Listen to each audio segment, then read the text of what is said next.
Alright, we're going to tie a humpy, and I've got an extra long size 10 dry fly hook in the vise. I'm going to use black 8/0 thread for this, and I'm just going to get it started on the hook shank and get ready to tie in my tail. The tail that I'm going to use for this is a coarse elk hair and in a dark color. So I'm just going to take off maybe a half a dozen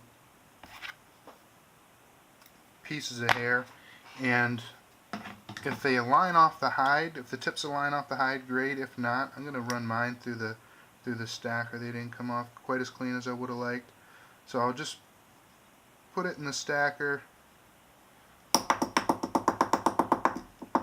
give it a couple of taps, and then I should have nice lined tips. I want it to be about a hook shank in length, so I'll just go ahead and tie that in.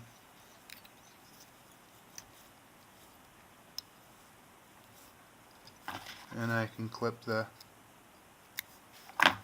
excess and just make sure those butt sections are in good.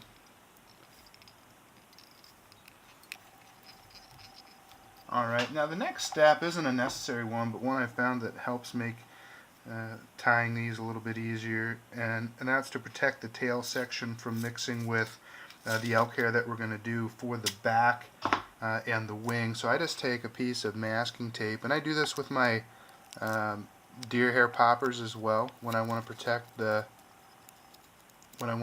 tail sections from other pieces. So I'll just put that on there just to make sure that is good and clean. The back and the tip section, I'm actually going to use a elk hair for this as well, and so I'm just going to take my elk body hair, and this is just a natural light in terms of its color, and I'm going to take off about a pencil width worth of material, and I'm just going to clean off the butt sections here and run my comb through the ends to make sure that I've got all that under fur out. Now I'll put it in my stacker. I'm just going to give it a couple of hits to align the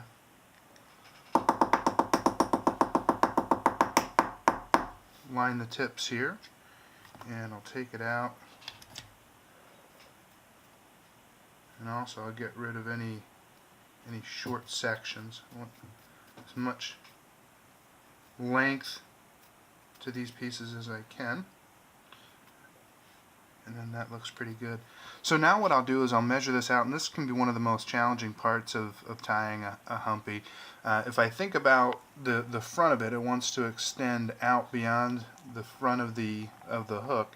I want about 2 times the amount of the hook shank, so that when I double it back over, it's still going to have that stick out. So I can just measure this against the hook shank, and ultimately I'll measure it against the tail as well. So I'll just measure that out and say that looks pretty good, and I'll advance the thread up to the front about the 2/3 mark, and I'm just going to make my trim here where I want to tie it in, and tie it as close to these butt sections as possible so that it doesn't flare out on me when I tie this through. And this is going to add some body to the fly, so I want to try to keep that intact. The other challenge is that it's going to want to spin around the hook shank, and I want as much of this on top as possible. I don't want it to come underneath the fly, so I'm just kind of monitoring that as I tie this in to make sure that I'm staying on top of it.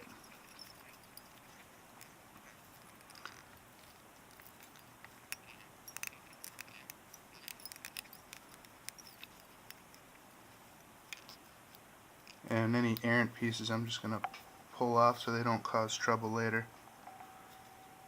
And again, just trying to make sure I've gotten everything on top. And with each wrap, I'm making it a little bit tighter, just to make sure that I'm getting everything in and secure. So now the body for this is I'm going to use this Antron yarn, and I'm just going to take off a section of this. This is a golden Antron. If you've watched any of these, you know that it's one of my favorite body material for Madam X, for stimulators. I think it really covers well. It's easier to work with than dubbing it. Gives me nice smooth lines. So now I'll just start to make my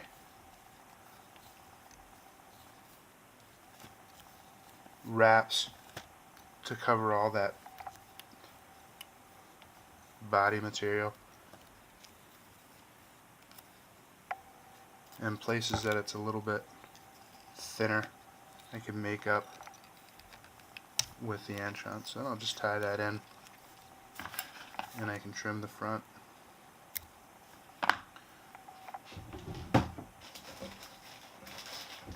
And now if I've done everything correctly, I should be able to pull that elk hair over and just pull that straight over. And again, I don't want it to be underneath the pattern, so I'm pulling it up and I'm pinching it together so it's going to sit on top of the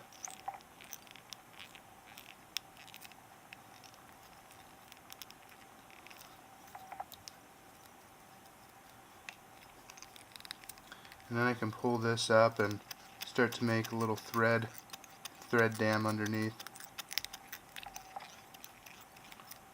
so that it sits up. Perfect. So now all that I need to do is wrap in some hackle, and for this I'm going to use a grizzly hackle, and I want to take size appropriate for the hook that I'm using. So I'll just pull off a piece of my grizzly hackle. I'll clean out the tip section so that I can get a good tie-in spot, and I'll tie that into the side, and then I'll bring my thread again up to the front. Alright, and now I can just start to make my wraps here, just right behind that shuck section. And I'll just twist this and tie it under and pull this up, and then I can wrap everything in. And now trim that. And now some whip finishes underneath.